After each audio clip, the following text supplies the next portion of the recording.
വാർത്തകളും നോട്ടിഫിക്കേഷനും ലഭിക്കാൻ ഉടൻ തന്നെ സബ്സ്ക്രൈബ് ചെയ്യുക. തൊട്ടപ്പുറത്തുള്ള ബെൽ ഐക്കണിൽ ക്ലിക്ക് ചെയ്തുകൊണ്ട് ഓൾ എന്നുള്ള ഓപ്ഷൻ തിരഞ്ഞെടുക്കും. സംഘപരിവാർ പലരെയും പലതിനെയും പലവട്ടം ബഹിഷ്കരിക്കാൻ ആഹ്വാനം ചെയ്തിട്ടുണ്ട്.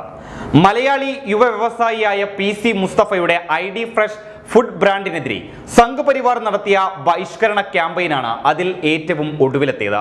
PC മുസ്തഫയുടെ കീഴിലുള്ള ID ഫ്രഷ് കമ്പനി ഉൽപ്പാദിപ്പിക്കുന്ന ഭക്ഷ്യപദാർത്ഥങ്ങളിൽ പശുവിന്റെ കൊഴുപ്പ് ചേർത്തിട്ടുണ്ട് എന്ന് പറഞ്ഞായിരുന്നു അന്ന് സംഘപരിവാർ ബഹിഷ്കരണ ആഹ്വാനം നടത്തിയത്.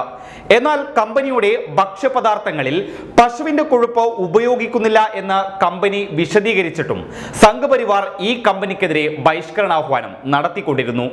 ഇത്തരത്തിൽ യാതൊരു തെളിവുകളുടെ അടിസ്ഥാനമില്ലാതെയാണ് സംഘപരിവാർ ഇത്തരത്തിൽ ബഹിഷ്കരണാഹ്വാനം നടത്തുന്നത്. ഇത്തരത്തിലുള്ള സംഘപരിവാറിന്റെ ബഹിഷ്കരണത്തിന്റെ പുതിയ ഇരയായിരിക്കുകയാണ് ബോളിവുഡ് നടനായ ഷാറുഖ് ഖാൻ. ഷാറുഖ് ഖാനെതിരെ നേരത്തെയും സംഘികൾ വിദ്വേഷ പ്രചരണങ്ങൾ നടത്തിയിരുന്നു. ഷാറുഖ് ഖാൻ പാകിസ്ഥാൻ അനുഭാവമുള്ള ആളാണെന്നും അദ്ദേഹത്തിന്റെ ചിത്രത്തിന് പാകിസ്ഥാനിൽ സ്വീകാര്യത കിട്ടാനുള്ള കാരണം പല തീവ്രവാദ സംഘടനകളും ഇതിന് പിന്നിൽ പ്രവർത്തിക്കുന്നത് കൊണ്ടാണ് എന്നൊക്കെയുള്ള പരാമർശങ്ങളായിരുന്നു നേരത്തെ BJP നേതാക്കൾ ഷാറുഖ് ഖാനെതിരെ ഉയർത്തിയത്. ഇപ്പോഴിതാ ഷാറുഖ് ഖാനെ ബഹിഷ്കരിക്കാനുള്ള ഹാഷ്ടാഗുമായി രംഗത്തെത്തിയിരിക്കുകയാണ് ഹരിയാനയിലെ BJP നേതാവ്. ഹരിയാനയിലെ BJPയുടെ സ്റ്റേറ്റ് ഇൻഫർമേഷൻ ടെക്നോളജി ഡിപ്പാർട്ട്മെന്റിന്റെ ചുമതല വഹിക്കുന്ന അരുൺ യാദവ് എന്ന BJP നേതാവാണ് ഷാറുഖ് ഖാനെ ബഹിഷ്കരിക്കുക എന്ന ഹാഷ്ടാഗ് ട്വിറ്ററിൽ പ്രചരിപ്പിച്ചത്. ഷാറുഖ് ഖാൻ പാകിസ്ഥാന് ഒപ്പമാണെന്ന് ആരോപിച്ചുകൊണ്ടാണ് അരുൺ യാദവ് ഷാറുഖ് ഖാനെതിരെ ബഹിഷ്കരണ ക്യാമ്പയിൻ നടത്തിയത്. വിഷയം ഷാറുഖ് ഖാൻ ആയതുകൊണ്ട് തന്നെ BJP നേതാവിന്റെ ബഹിഷ്കരണാഹ്വാനം സംഘ അനുകൂല പ്രൊഫൈലുകൾ സോഷ്യൽ മീഡിയയിൽ ഏറ്റെടുത്തു.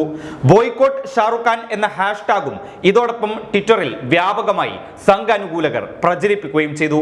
എന്നാൽ ഷാറുഖിനെ തൊട്ട സംഘികളുടെ കൈപ്പൊള്ളി. സംഘപരിവാർ അനുകൂലകർ ഷാറുഖ് ഖാനെതിരെ ട്വിറ്ററിൽ ബഹിഷ്കരണ ആഹ്വാനം നടത്തിയപ്പോൾ ഷാറുഖ് ഖാന്റെ ആരാധകർ അത് കയ്യും കെട്ടി നോക്കി നിന്നില്ല. സംഘികൾ ബോയ്ക്കോട്ട് ഷാറുഖ് ഖാൻ എന്ന ഹാഷ്ടാഗ് വളരെ വലിയ രീതിയിൽ പ്രചരിപ്പിച്ചപ്പോൾ ഷാറുഖ് ഖാൻ ആരാധകർ വി ലവ് ഷാറുഖ് ഖാൻ എന്ന ഹാഷ്ടാഗുമായി രംഗത്ത് വരികയായിരുന്നു. ഷാറുഖ് ആരാധകർ രംഗത്ത് വന്നതോടെ സംഘികളുടെ ബഹിഷ്കരണ ക്യാമ്പയിൻ പൊളിയുകയായിരുന്നു. കാരണം സംഘികൾ പ്രചരിപ്പിച്ച ഹാഷ്ടാഗിനേക്കാൾ 3 ഇരട്ടിയായി വി ലവ് ഷാറുഖ് ഖാൻ എന്ന ഹാഷ്ടാഗ് SRK ആരാധകർ ട്വീറ്റ് ചെയ്തതോടെ സംഘികളുടെ ബഹിഷ്കരണ ഹാഷ്ടാഗിനെയും മറികടന്ന് വി ലവ് ഷാറുഖ് ഖാൻ എന്ന ഹാഷ്ടാഗ് ട്വിറ്ററിൽ ട്രെൻഡിംഗ് ആവുകയും ചെയ്തു.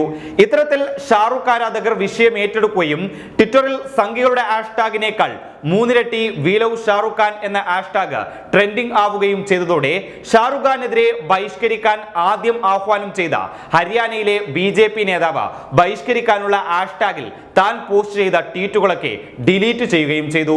ഷാറുഖ് ഖാന്റെ പുതിയ സിനിമയായ പത്താൻ അടുത്ത മാസം റിലീസിനൊരുങ്ങവെയാണ് സംഘപരിവാർ ഇത്തരത്തിലുള്ള വിദ്വേഷ പരാമർശങ്ങളുമായി രംഗത്ത് വന്നത്. എന്തിനാണ് ഇന്ത്യയിലെ പടത്തിന് പത്താൻ എന്ന പേരിട്ടിരിക്കുന്നത്? ഷാറുഖ് ഖാന് വേണമെങ്കിൽ അഫ്ഗാനിസ്ഥാനിൽ പോയി സിനിമ എടുത്തോളൂ എന്നായിരുന്നു സംഘികളുടെ ട്വീറ്റിലെ പരാമർശം.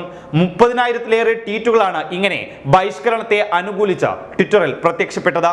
എന്നാൽ ഷാറുഖ് ആരാധകർ രംഗത്ത് വന്നതോടെ ഇതിൽ പല ബഹിഷ്കരണ പോസ്റ്റും ഡിലീറ്റ് ചെയ്തു എന്നാണ് വാസ്തവം. ഏതായാലും ഷാറുഖ് ഖാനെതിരെ വിദ്വേഷ പരാമർശങ്ങളും ബഹിഷ്കരണാഹ്വാനം നടത്തിയ BJP-കാരെ ഷാറുഖ് ഖാന്റെ ആരാധകർ തന്നെ ആട്ടി ഓടിച്ചിരിക്കുകയാണ്. News desk public Kerala.